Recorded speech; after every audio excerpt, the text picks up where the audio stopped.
பெரியண்ணன் நன்றாக இருக்கிறீர்களா என்று கேட்கின்ற அளவிற்கு என்னுடைய பெயரை தெரிந்து வைத்திருந்தார் கலைஞர் என்று சொன்னால் மிகவும் பெருமையாக இருந்தது. உச்ச நீதிமன்றத்தினுடைய நீதிபதியாக இருக்கக்கூடிய பெருமைக்குரிய மகாதேவன் அவர்கள், பெருமைக்குரிய கலைஞருடைய மகன் தமிழரசு அவர்கள் என்னிடத்திலே பயின்ற மாணவர் என்பதை பெருமையோடு சொல்லிக் கொள்வதிலே நான் மகிழ்ச்சி அடைகிறேன். டாக்டர் ராதாகிருஷ்ணன் விருதை முதல்வர் கலைஞர் அவர்களுடைய திருக்கரங்களாலே பெற்றேன்.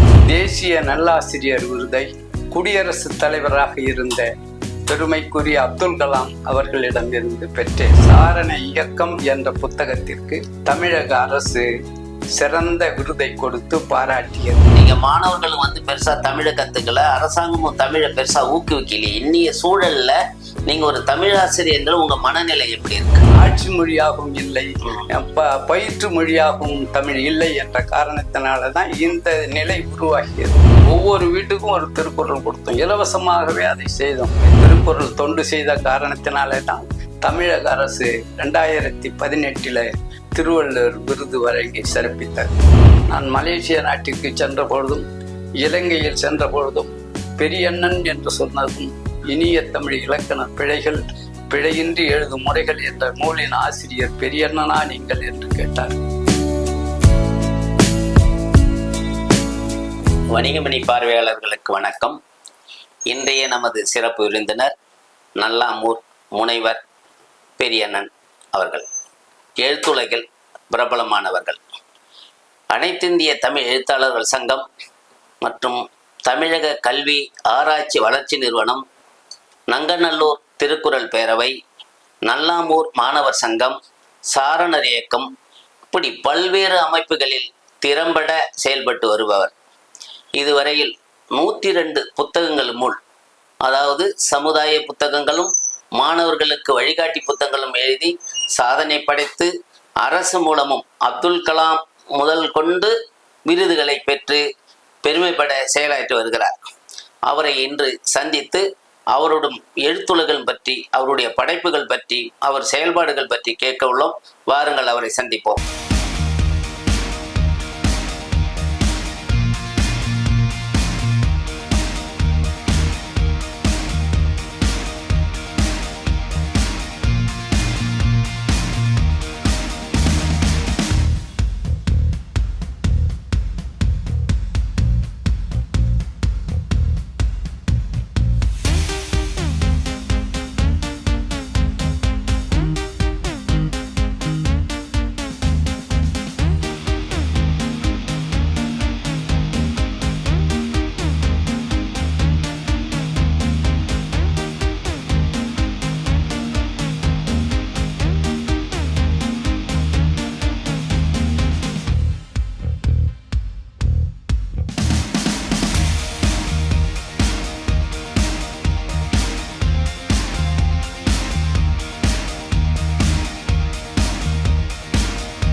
வணக்கம் சார். அனைவருக்கும் வணக்கம். இப்போ எழுத்துலகில் இன்னைக்கு முனைவருக்கோ பெரியண்ணன்னா அரசாங்கத்துக்கும் சரி மற்ற எழுத்துலகிலும் தெரிஞ்சவராக இருக்கிறீங்க. இது எப்படி உங்களுடைய நேட்டிவிட்டி, உங்களுடைய எப்படி சென்னை நோக்கி வந்தீங்க, அது உங்கள் கிராமங்கள், அதுலேருந்து இங்கே எப்படி வந்தீங்க, உங்கள் ஆசிரியர் பணியில் ஏற்பட்ட நல்ல நிகழ்ச்சிகளை பற்றி சொல்லிட்டு அப்புறம் பதிப்பகம் சார்ந்து போகலாம். நான் சென்னைக்கு 1969 ஆசிரியராக வந்து சேர்ந்தேன். அதற்கு முன்பு திண்டிவனத்திற்கு அருகிலே இருக்கக்கூடிய சிறுபான்நாற்றுப்படையிலே ஆமூர் என்று சொல்லப்படுகின்ற ஊராகிய நல்லாமூரிலே பிறந்தேன். பெற்றோர்கள் படிப்பறிவற்றவர்களாக இருந்தாலும் எங்களை படிக்க வைத்தார்கள். நான் தொடக்க கல்வியை நல்லாமூரிலும், உயர்நிலை கல்வி மயிலத்திலும், வித்வான் பட்டத்தையும் மயிலம் தமிழ்கல்லூரி ஸ்ரீமத் சிவஞான பாலய சுவாமிகள் தமிழ்கல்லூரியிலே படித்து முடித்ததும் சென்னை கோபாலபுரம் ஆண்கள் பள்ளியிலே தமிழாசிரியராக சேர்ந்தேன். அப்படி தமிழாசிரியராக சேர்ந்த பொழுது சிறந்த முறையிலே பாடம் நடத்துகின்ற தன்மையை கண்ட தலைமை ஆசிரியர் பல்வேறு பணிகளை கொடுத்தார். நான் 6ஆம் வகுப்பு 7ஆம் வகுப்பு 2 வகுப்பிலே பாடம் எடுக்கின்ற பொழுது அப்பொழுது முதலமைச்சராக இருந்த பெருமைக்குரிய கலைஞருடன் மகன் தமிழரசு அவர்கள் என்னிடத்திலே பயின்றவர் என்பதை பெருமையாக சொல்வதில் மகிழ்ச்சி அடைகிறேன். பாடம் நடத்தும் பொழுது தூய தமிழிலே பேச வேண்டும் என்று சொல்வேன். இலக்கிய மன்றத்திலே பேசுமாறு செய்வேன். இப்படி செய்த காரணத்தினாலே நான் 2 ஆண்டுகள் சிறப்பாக பணியாற்றி பரிசுகளையும் பெற்றிருக்கிறேன். அதன்பின் ஆசிரியர் பயிற்சிக்காக சைதாப்பேட்டைக்கு சென்று 6 மாதங்கள் பயிற்சி முடித்தபின் கோடம்பாக்கம் அரசு பள்ளியிலே தமிழாசிரியராக பணியாற்றினேன். அதற்கு பிறகு வேடந்தாங்கல் அரசு உயர்நிலைப் பள்ளியிலே தமிழாசிரியராக 2 ஆண்டுகள் பணியாற்றினேன். அதற்கு பிறகு நங்கநல்லூர் அரசு உயர்நிலைப் பள்ளியிலே தமிழாசிரியராக 2ஆம் நிலை தமிழாசிரியராக சேர்ந்தேன். 2ஆம் நிலை தமிழாசிரியர் பணியிலே இருந்து பட்டதாரி ஆசிரியராகி அதற்கு பிறகு முதுகலை பட்டதாரி ஆசிரியராக அதே பள்ளியில் பணி உயர்வு பெற்று பணியாற்றினேன். அங்கு 25 ஆண்டுகள் தமிழாசிரியராக பணியாற்றி அதன்பின் செங்கற்பட்டு அரசு மகளிர் மேல்நிலைப் பள்ளியிலே தலைமை ஆசிரியராக பணியாற்றி 8 ஆண்டுகள் சிறப்பாக பணியாற்றினேன். அதை உணர்ந்த தமிழக அரசு டாக்டர் ராதாகிருஷ்ணன் விருதை பெருமைக்குரிய முதல்வர் கலைஞர் அவர்களுடைய திருக்கரங்களாலே பெற்றேன். 2002 தேசிய நல்லாசிரியர் விருதை குடியரசுத் தலைவராக இருந்த பெருமைக்குரிய அப்துல் கலாம் அவர்களிடமிருந்து பெற்றேன். இப்படி படிப்படியாக உயர்ந்த எனக்கு ஒரு பெரிய பணியை கொடுத்தார்கள். அது என்ன என்று சொன்னால் சாரண ஆசிரியர் பயிற்சி கொடுத்தார்கள். அந்த பயிற்சியின் காரணமாக நான் பல புத்தகங்கள் தமிழிலே இல்லாமல் ஆங்கிலத்தில் இருப்பதை பார்த்து தமிழிலேயே 10 புத்தகங்கள் மேல் எழுதியிருந்தேன். அப்படி எழுதிய புத்தகங்களிலே சாரண இயக்கம் என்ற புத்தகத்திற்கு தமிழக அரசு சிறந்த விருதை கொடுத்து பாராட்டியது. இப்படி ஆசிரியர் பணியில சிறந்து விளங்கிய நான் திருச்சி தனலட்சுமி கல்வியியல் கல்லூரியில பேராசிரியராக 5 ஆண்டுகள் பணியாற்றினேன். அதன் பின் வந்தவாசி துரை ஆசிரியர் கல்லூரியில 5 ஆண்டுகள் பணியாற்றி நிறைவு பெற்றேன். இப்படி ஆசிரியர் தொழிலை சிறப்பாக செய்து நான் மன நிறைவோடு வாழ்கிறேன் என்று சொன்னால் என்னிடத்திலே பயின்ற மாணவர்கள் சிறப்பிற்குரியவர்கள். அதில் சிறப்பிற்குரிய இன்றைக்கு உச்ச நீதிமன்றத்தினுடைய நீதிபதியாக இருக்கக்கூடிய பெருமைக்குரிய மகாதேவன் அவர்கள் என்னிடத்திலே பயின்ற மாணவர் என்பதை பெருமையோடு சொல்லிக் கொள்வதிலே நான் மகிழ்ச்சி அடைகிறேன்.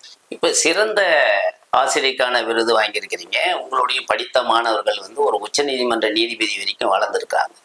அப்போ மாணவர்களுக்கு எது மாதிரியான வழிமுறைகளை, பாடம் மட்டும் இல்லாம வழிமுறைகளை அவங்க உயர்வதற்கு நீங்க எது மாதிரியான அறிவுரைகளை வழங்குனீங்க உங்க காலத்துல?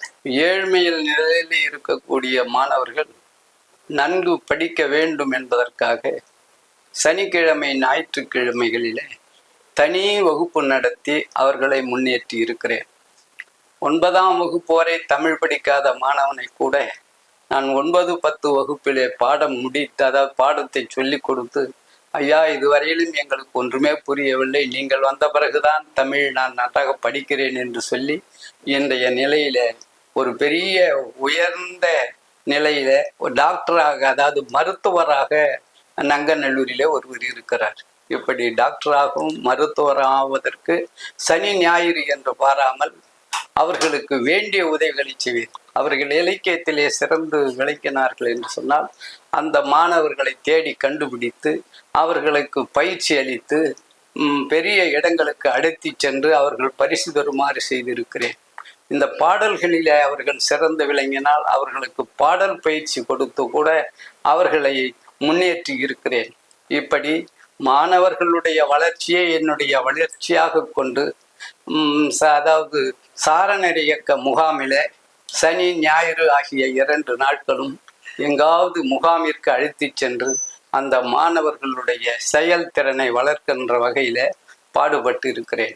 இன்றைக்கு சாரண இயக்கத்திலே ஒரு பெயரின் பெரிய, அதாவது சாரணர், மாவட்ட சாரணர், செங்கற்பட்டு மாவட்ட ஆணையர், அதற்கு அடுத்தது தலைமையக ஆணையர், தலைமையக ஆணையர் 4-5 தடவை இருக்கிறேன். அங்கு இருக்கக்கூடிய அந்த இதழினுடைய ஆசிரியராக இருந்திருக்கிறேன். சாரண இயக்கத்திலே இன்று தமிழக சாரணர் இயக்கத்தினுடைய துணைத் தலைவராக இருக்கிறேன். 4-5 தடவை துணைத் தலைவர் பொறுப்பிலே இருந்து பணியாற்றி கொண்டிருக்கிறேன் என்பது ஒரு குறிப்பிடத்தக்க நிகழ்வாகும்.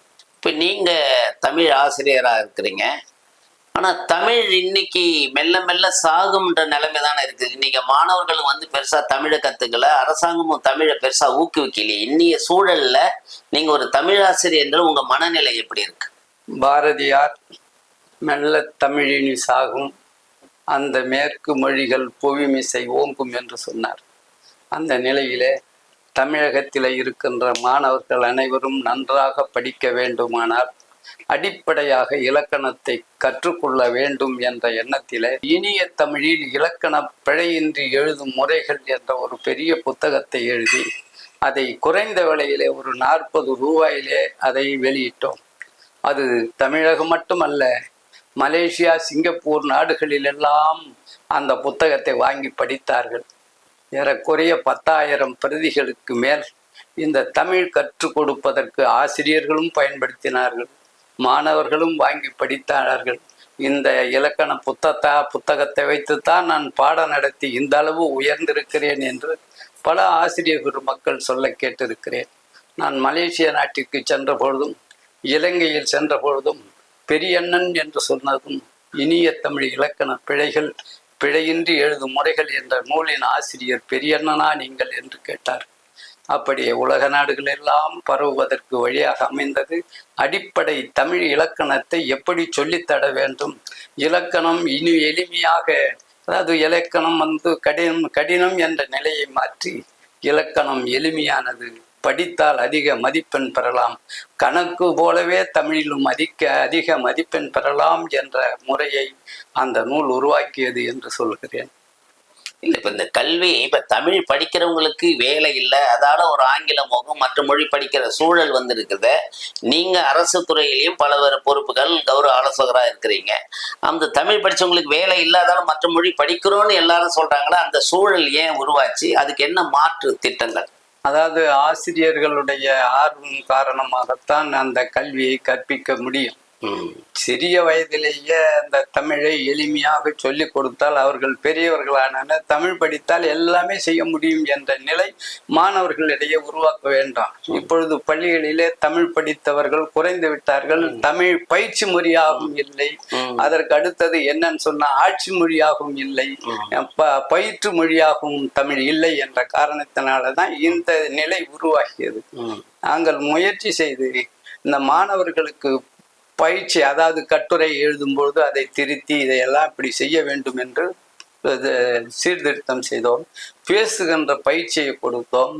எப்படி நடனம் ஆடுவது என்பதை கூட சாரண இயக்கத்தின் மூலமாக நடன பயிற்சிகள் எல்லாம் கொடுத்து அவர்களுடைய ஆற்றலை வெளிப்படுத்திய காரணத்தினாலே பல பேர் நல்ல நிலையிலே இன்று பேச்சாளர்களாக இருக்கிறார்கள் என்று சொன்னால் அந்த ஆசிரியர்களுடைய தமிழ் பயிற்று முறைதான் என்பதை அனைவரும் உணர்வர். நான் பாடம் நடத்துகின்ற பொழுது கூட அந்த பாடலை அப்படியே சொல்லி கொடுப்பதில்லை, ராகமாக பாடுவேன். என்னுடைய ஆசிரியர் அவர் ராகமாக பாடி எனக்கு சொல்லி கொடுத்தார். அதை நான் பிள்ளைகளுக்கு ராகமாக சொல்லுவதனால அவர்களும் ராகமாக அந்த பாடலையும் படித்தார்கள். ஆகினால அவர்கள் சிறந்து விளங்குகிறார்கள். தமிழ் படித்தவர்கள் உயர்ந்த நிலைக்கு வருகிறார்கள் என்ற நிலையிலே நான் ஒரு தமிழாசிரியன், ஒரு பள்ளியினுடைய தலைமை ஆசிரியர் ஆகி இருக்கிறேன் என்று சொன்னாலே தமிழ் படித்தவர்கள் எல்லா நிலையிலும் செல்லலாம் என்பதற்கு எடுத்துக்காட்டாகவே இருக்கிறேன். இப்போ ஆசிரியர் பணியில் இருந்த நீங்க எழுத்துலகில் எப்போ பரிமாறிச்சிங்க? முதல் நூல் எது? அப்புறம் கல்வியல் சார்ந்த நூல்களுக்கு மாணவர்கள் வழிகாட்டுதல், கல்வியல் சார்ந்த நூல்கள், அடுத்து சமூகம் சார்ந்த நூல்கள் எழுதுறீங்க. அதை பத்தி சுருக்கமா சொல்லுங்க. நான் பாடம் நடத்துகின்ற குறிப்புகளை எல்லாம் சேகரித்து வைத்து ஒவ்வொரு ஊராக சென்று, நான் விடுமுறை நாட்களிலே வீட்டில் இருப்பதே இல்லை, ஒவ்வொரு ஊராக சென்று அந்த பாமர மக்கள் பாடுகின்ற பாடல்களை எல்லாம் சேகரித்து, நாட்டுப்புற பாடல்களை சேகரித்ததனால நல்லாமூர் நாட்டுப்புற பாடல்கள் என்ற ஒரு நூலினை முதலிலே எழுதினேன். அதற்கு பிறகு எல்லா ஊரிலும், திண்டிவனம் பகுதியில் இருக்கின்ற எல்லா ஊருக்கும் சென்று பாடல்களை தொகுத்து கிராமிய பாடல்கள் என்ற நூலை முதலாக அதை வெளியிட்டேன்.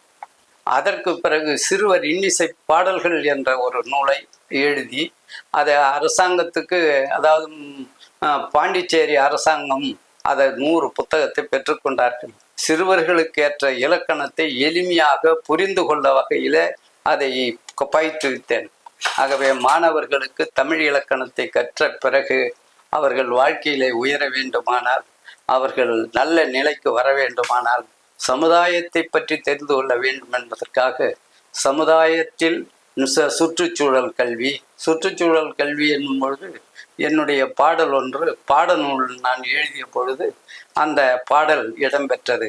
8ஆம் வகுப்பில் தமிழ் பாடநூலில் மரம் வளர்ப்போம் குழந்தைகளே வாருங்கள், மரத்தால் விளையும் நன்மைகளை சொல்வேன் கொஞ்சம் கேளுங்கள் என்று அந்த மரம் வளர்ப்பது என்ற ஒரு சூழ்நிலையை இந்த பாடநூல் மூலமாக அதை நான் வெளிப்படுத்தியிருக்கிறேன். பாடநூலில் 6ஆம் வகுப்பு, 9ஆம் வகுப்பு, 10ஆம் வகுப்பு, 11ஆம் வகுப்பு, 12ஆம் வகுப்பு ஆகிய வகுப்புகளுக்கு தமிழ்நாட்டு பாடநூல் நிறுவனத்தில் நான் ஆசிரியராகவும் மேலாய்வாளராகவும் தலைவராகவும் பணியாற்றி இருக்கிறேன். ஆகவே தமிழ்நாட்டு பாடநூல் நிறுவனம் சரியாக அந்த பாடநூலை வெளியிட்டால்தான் மாணவர்களிடையே சென்று சேரும் என்பதனால அந்த பாடநூலை செம்மையாக செய்வதற்கு பல்லாற்றானும் உதவி இருக்கிறேன். இன்றைக்கு யாரை கேட்டாலும் பெரியண்ணன் என்று சொல்வதற்கு காரணம் பாடநூல் தான். அந்த பாடநூலில் எழுதுனது பெரிய சிறப்பிற்குரிய ஒரு செய்தி. பாடநூலோட சமூகம் சார்ந்த நூட்கள் இதுவரைக்கும் எத்தனை? 132 நூட்கள் எழுததா சொல்றீங்க.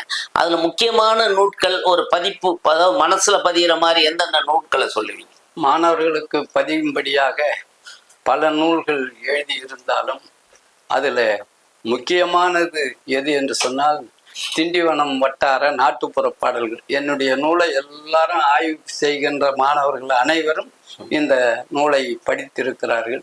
முத்தமிழ் அகராதி என்று ஒரு அகராதி நூலை எழுதினேன். அது தமிழக அரசினுடைய விருது பெற்றது. அதுபோலவே சாரண இயக்கம் பற்றி ஒரு 15 நூல்கள் எழுதியிருக்கிறேன். அதுபோலவே சமுதாயம் உயர வேண்டுமானால் என்ன செய்ய வேண்டும்னா மது விழிப்புணர்வு கல்வி வேணும். மாணவர்களுக்கு விழிப்புணர்வு வேணும்னு சொல்லி சமுதாய விழிப்புணர்வு கல்வியில இந்த மது விழிப்புணர்வு கல்வி முக்கியமாக பாடத்திட்டத்தில் வைக்க வேண்டும் என்று அரசாங்கத்துக்கு எழுதி கொடுத்திருக்கிறேன். அதை அரசு பரிசீலனை செய்தது. இப்படி சமுதாய விழிப்பிற்கு சாரண இயக்கம்னு ஒரு புத்தகம் எழுதியிருக்கிறேன்.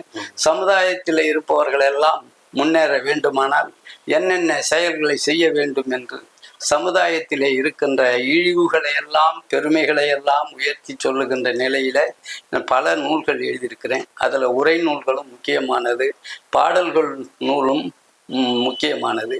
இப்படி 132 நூல்களில் உரை நூல்கள் ஒரு எல்லா இலக்கியத்திற்கும் உரை நூல் எழுதியிருக்கிறேன். இந்த உரை நூல் சிறப்பு கருதி தான் கம்பராமாயணத்தில் இந்த ஆண்டு 8ஆம் தேதி ஒரு விருதை கம்பன் விருது கொடுக்கிறார்கள்.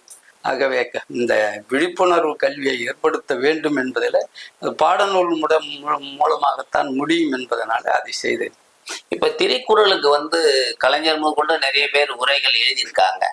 அதுல நீங்க எழுதின உரை கிட்டத்தட்ட ஒரு 8 லட்சத்துக்கு மேல விற்பனையா இருக்குது. நிறைய ஏழை எளிய மாணவர்களுக்கு இலவசமா 1 லட்சம் பிரதிகள் வேற கொடுத்துருக்கீங்கன்றாங்க.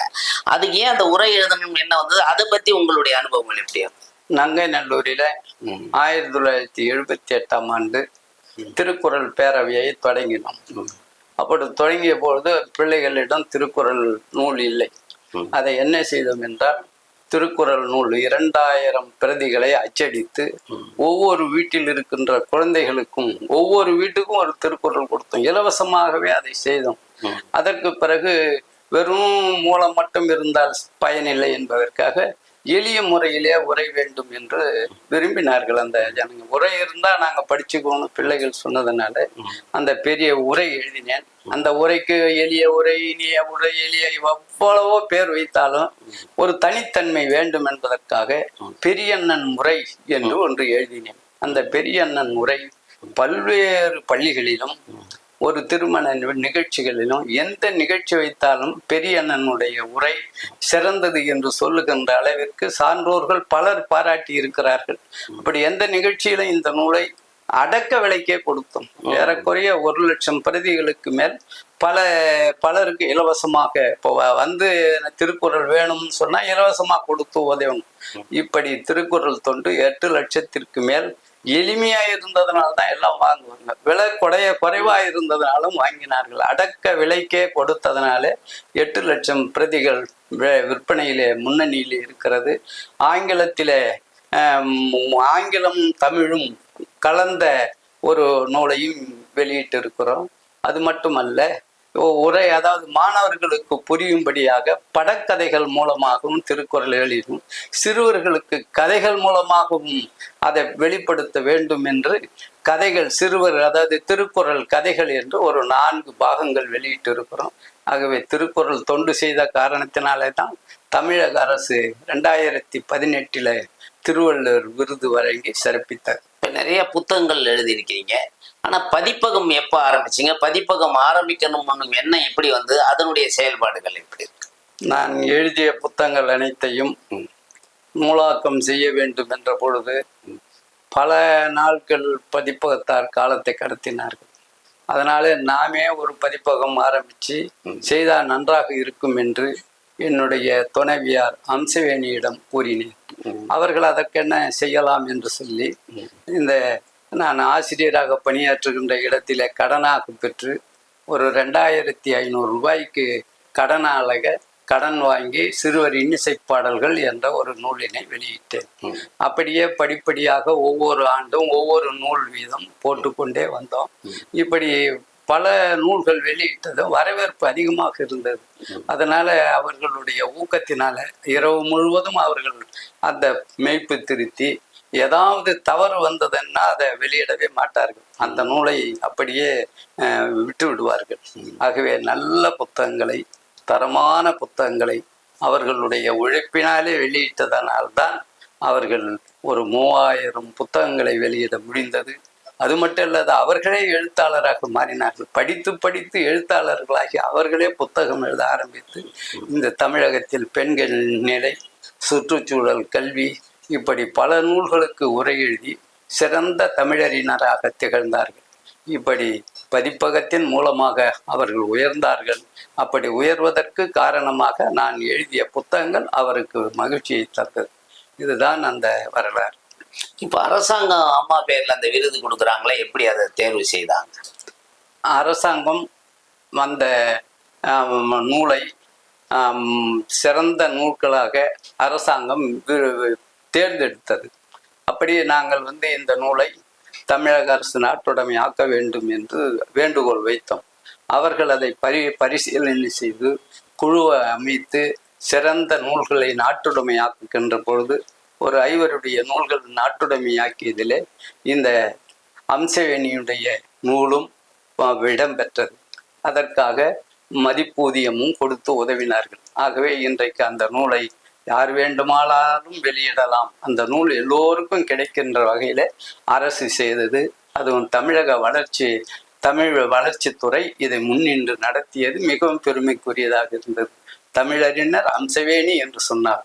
எல்லோருக்கும் தெரிகின்ற அளவிற்கு இந்த நூல் இடம்பெற்றிருக்கிறது. இல்ல அவங்க பேர்ல அரசாங்கம் ஆண்டுதோறும் விருது கொடுக்குறாங்கன்னு சொல்றாங்களா? அது ஆண்டுதோறும் விருது கொடுப்பது தென்னிந்திய புத்தக விற்பனையாளர் பதிப்பாளர் சங்கத்திலே அவர்கள் சம்பாதித்த அந்த தொகையிலே 1,00,000 ரூபாயை முன்வைப்பு தொகையாக வைத்ததனால ஒவ்வொரு ஆண்டும் ஒரு பெண் எழுத்தாளர், சிறந்த பெண் எழுத்தாளரை தேர்ந்தெடுத்து விருது தர வேண்டும் என்று எழுதி கொடுத்தோம். அவர்கள் ஆண்டுதோறும் சிறந்த பெண் எழுத்தாளரை தேர்ந்தெடுத்து இப்பொழுது கூட கடைசியிலே பர்வீன் சுல்தானா, பாரதி பாஸ்கர், இந்துமதி, இது போன்ற பெரிய அதை திலகவதி போன்ற சிறந்த எழுத்தாளர்களுக்கு ஆண்டுதோறும் கொடுத்து வருகிறது. அது தென்னிந்திய புத்தக விற்பனையாளர் பதிப்பாளர் சங்கம் செய்கிறது. அது அம்சவணி பேர்ல கொடுக்குறாங்க. அனைத்து இந்திய தமிழ் எழுதும் பல்வேறு அமைப்புகள்ல பொறுப்புல இருக்கீங்களே, அது என்ன, அவங்களுடைய அந்த பொறுப்புகள் மூலம் என்ன செய்ய விரும்புறீங்க, என்ன செய்யறீங்க? அனைத்து இந்திய தமிழ் எழுத்தாளர் சங்கத்தினுடைய சாதாரண உறுப்பினரிலிருந்து செயற்குழு உறுப்பினராகி, அதற்கு பிறகு துணை செயலாளராக இருந்து, அவை முன்னவராகி, பொதுச் செயலாளராகி இருந்து விக்ரமன் அவர்களுக்கு பிறகு தலைவராக தேர்ந்தெடுக்கப்பட்டேன். இப்பொழுது எழுத்தாளர் சங்கத்தின் மூலமாக எழுத்தாளர்களுடைய நூல்களை எல்லாம் வெளியிட்டு அவர்களை ஊக்கப்படுத்தி வருகிறோம். அவர்கள் சிறந்த புலவர்கள் பிறந்த இடமாகிய பாரதியார் எட்டயபுரம், பாரதிதாசனுடைய புதுவை, அதற்கு அடுத்து செங்கப்படுத்தான்காடு, பட்டுக்கோட்டை கல்யாண சுந்தரம் பிறந்த ஊராகி செங்கப்படுத்தான்காடு, சிறுகூடல்பட்டி, ஐயா கண்ணதாசன் அவர்கள் பிறந்த ஊராகிய சிறுகூடல்பட்டி, இது போன்ற இடங்களுக்கெல்லாம் அழைத்து சென்று அந்த கவிஞர்களுடைய பெருமைகளை எல்லாம் சொல்லி இந்த இப்போ இளம் படைப்பாளர்களை ஊக்கப்படுத்தி வருகிறோம். அது மட்டுமல்ல, எழுத்தாளர்கள் தங்களுடைய படைப்புகளை எல்லாம் படைத்தால் அதை வெளியிடுவதற்கு வெளியீட்டு விழா நடத்துகிறோம். இந்த எழுத்தாளர் சங்கத்திற்கு என ஒரு இடத்தை, அதாவது இந்திய அலுவலர்கள் சங்கத்திலே ஒரு இடத்தை அமைத்திருக்கிறோம். எழுத்தாளர்கள் எப்பொழுது வேண்டுமானாலும் எங்களை சந்திக்கலாம் என்ற நிலையிலே அங்கு ராயப்பேட்டையிலே இயங்கிக் கொண்டிருக்கிறது. இப்போ நீங்க பிறந்த ஊர்ல ஒரு அண்ணா நூற்றாண்டு நூலகம் கட்டியிருக்கீங்க கேள்விப்பட்டேன், அதை பத்தி எப்படி சொல்லுங்க? நான் பிறந்த ஊராகிய நல்லாமூரில படிக்கும் பொழுதே மாணவர் சங்கம் என்ற ஒரு அமைப்பை ஏற்படுத்தினோம். 60 ஆண்டுகளாக நடத்தி கொண்டிருக்கிறோம். தவறாமல் ஒவ்வொரு ஆண்டும் பரிசளிப்பு விழா, 10ஆம் வகுப்புல 12ஆம் வகுப்புல முதலிடம் பெற்ற மாணவர்களுக்கு பரிசை வழங்கி, சான்றிதழ் வழங்கி அவர்களை ஊக்கப்படுத்தி வருகிறோம். அந்த பிள்ளைகள் நன்றாக படிக்க வேண்டும் என்பதற்காக ஒரு இடத்தை தேர்ந்தெடுத்து அங்கு கட்டடம் கட்டி இலவசமாக அவர்களுக்கு பயிற்சி கொடுத்தோம். அப்பொழுது 10ஆம் வகுப்பு படித்த மாணவர்கள் அனைவரும் வெற்றி பெற்றார்கள். அந்த மாணவர்களுக்கு தட்டச்சு பயிலகம் நடத்தி வருகிறோம். இந்த நூலகத்திற்கு இடம் நான் கொடுத்திருக்கிறேன். அதிலே அண்ணா நூற்றாண்டு நூலகம் என்ற ஒன்றை ஏற்படுத்தினார்கள். அந்த ஊரில் ஒரு திருவள்ளுவர் சிலையை நிறுவி இருக்கிறோம். அது என்னுடைய சொந்த முயற்சியினால் வந்தது. திருவள்ளுவர் விருது பெற்றதும் நம்ம ஊரில் ஒரு திருவள்ளுவர் சிலை இருக்க வேண்டும் என்பதற்காக பல்வேறு சிக்கல்களுக்கு இடையிலே அந்த இடத்திலே ஒரு திருவள்ளுவர் சிலையை அமைத்திருக்கிறோம். இது ஊருக்கு செய்த சேவை. இப்போ ஆசிரியர் என்ற முறையில், எழுத்தாளர் என்ற முறையில் இப்போ உங்களுக்கு நிறைவு தந்த நிகழ்வு எது, வருத்தம் தந்த நிகழ்வு எது? யான் பெற்ற இன்பம் இவ்வுலகம் பெற வேண்டும் என்பதற்காக நான் ஆசிரியர் தினத்தன்று இந்த விருதுகளை பெற்ற போது எப்படி மகிழ்ச்சி அடைந்தனோ அதை போலவே மற்றவர்களும் அடைய வேண்டும் என்பதற்காக தமிழகத்தில் இருக்கின்ற ஆரம்ப கல்வி ஆசிரியர் முதல் கல்லூரி ஆசிரியர்கள் வரை ஒரு 100 பேரை தேர்ந்தெடுத்து டாக்டர் ராதாகிருஷ்ணன் இல்லத்திலே, அதுவும் மயிலாப்பூரிலே டாக்டர் ராதாகிருஷ்ணன் வாழ்ந்த இல்லத்திலே 100 பேருக்கும் ஒரு பெரிய நீதியரசர், பல்கலைக்கழக துணைவேந்தர், இது போன்ற சான்றோர்களை கூட்டி அவர்களுக்கு பரிசளிப்பது மிகவும் மகிழ்ச்சியை தருகிறது. அதை போலவே நான் பிறந்த நாளாகிய மார்ச் 26ஆம் தேதி நல்ல சிறந்த சாதனை படைத்த சான்றோர்களை அழைத்து அவர்களுக்கு சாதனை படைத்த சான்றோர்கள் என்ற விருதை வழங்கி மகிழ்ச்சியாக நடத்தி கொண்டு வருகிறேன். இது என்னுடைய வாழ்க்கையில மறக்க முடியாதது என்னென்றால், நாமும் மகிழ்ந்து மற்றவர்களையும் மகிழ்விப்பதுதான் என்பதை உணர்ந்து பல்வேறு செயற்பாடுகளை, அதுவும் நன்றாக படிக்கின்ற மாணவர்களுக்கு ஊக்கப்படுத்துதல், திருக்குறளுக்கு நாம் ஞாயிற்றுக்கிழமை தோறும் வகுப்பு வைத்து அந்த பிள்ளைகள் ஒரு 4 பிள்ளைகள் அரசாங்கத்தினுடைய விருதினை பெற்றிருக்கிறார். இப்படி பல்லாற்றானும் மகிழ்ச்சியோடு செய்துகின்ற, அதாவது தமிழ் தொண்டு செய்வதனால மகிழ்ச்சியாக இருக்கலாம். எதால் உயரலாம் என்று சொன்னால், நாம் மனதை நிம்மதியாக வைத்திருந்தால் வாழ்க்கையில உயர முடியும் என்ற காரணத்தினாலே இந்த செயல்களை எல்லாம் செய்து கொண்டு வருகிறேன். கலைஞர் முதலமைச்சராக இருக்கும்போது ஒரு கலை இலக்கியவாதி, எழுத்தாளர். நீங்க எழுத்தாளராக இருந்தீங்கன்னா பல்வேறு துறைகள் நெருக்கம் இருக்கும். நீங்க தமிழ் வளர்ச்சி சம்பந்தமாகவும் எழுத்தாளர் வளர்ச்சி சம்பந்தமாகவும் கலைஞருடைய நேரில் அன்னைக்கு ஏதாவது கோரிக்கைகள் வைத்தது உண்டா? ஏதாவது அவருடைய கலந்தாருடைய நிகழ்ச்சிகள் இருக்கா? அதை ஏதாவது செயல்படுத்தி இருக்கீங்களா? அதை பத்தி சொல்லுங்க. தொண்டு செய்வதில் கலைஞர் சிறந்து விளங்கினார். அதுவும் தமிழாசிரியர் என்று சொன்னால் நெருங்கி பழகுகின்ற எனக்கு ஒரு வாய்ப்பு கிடைத்தது. அவர்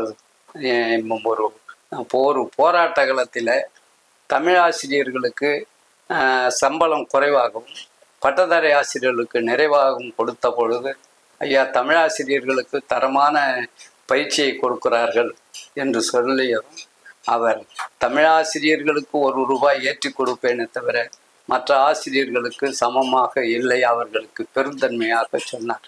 அவருடைய மாணவனின் இடத்திலே பயின்ற பொழுது அவன் இலக்கிய துறையிலே சிறந்து விளங்குகிறான் என்று சொல்வார். இப்படிப்பட்ட ஆசிரியர் யார் என்று அவரே வினவுகின்ற நிலையில் இருந்தது. நான் விருது பெற்ற பொழுது, பெரியண்ணன் நன்றாக இருக்கிறீர்களா என்று கேட்கின்ற அளவிற்கு என்னுடைய பெயரை தெரிந்து வைத்திருந்தார் கலைஞர் என்று சொன்னால் அதுவும் மிகவும் பெருமையாக இருந்தது. ஒரு பெரிய மனிதர் இப்படிப்பட்ட ஒரு சூழலிலே ஒரு சாதாரண கிராமத்திலே பிறந்த என்னை பாராட்டினார் என்று எண்ணும் பொழுதே எனக்கு பெருமையாக இருந்தது. அந்த நிகழ்ச்சியை என்றும் மறக்கவே இல்லை. இதுவரையில் ஆசிரியர் பணி, சமூக பணி, எழுத்தாளர் மேம்பாடு, இப்படி பல்வேறு துறைகளில் தாங்க பெற்ற அனுபவத்தை ரொம்ப அழகாகவும் பெருமையாக சொல்லிய தங்களுக்கு மிக்க நன்றி. வணக்கம். எல்லாருக்கும் வணக்கம்.